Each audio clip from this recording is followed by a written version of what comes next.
মাশাআল্লাহ আমার ছোট, ছোট পেয়ারা গাছগুলোতে অনেক, অনেক পেয়ারা হয়। আর আজকে কিন্তু অনেকগুলো পেয়ারাই আমি হারভেস্ট করে নিয়ে যাব। বড় সাইজের পেয়ারাগুলো হারভেস্ট করে নিয়ে যাব। এতে করে ছোট পেয়ারাগুলো দ্রুত বড় হতে শুরু করবে।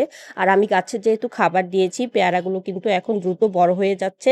সবগুলো পেয়ারা একসঙ্গেই বড় হয়ে গেছে। আর আজকে বড় সাইজের পেয়ারাগুলো হারভেস্ট করে নিয়ে যাব। পেয়ারাগুলোকে পলিথিন ব্যাগ দিয়ে ব্যাগিং করে দিলে কিন্তু বেশি ভালো হয়।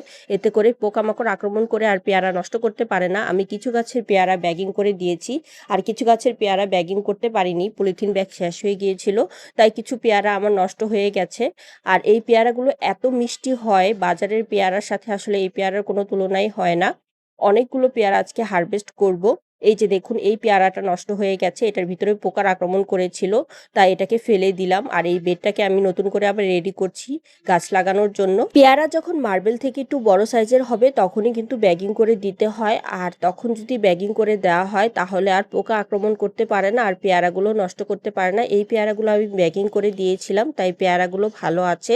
আজকে কিন্তু মাশাআল্লাহ অনেকগুলো পেয়ারা হারভেস্ট করেছি আমার ছাদ বাগান থেকে।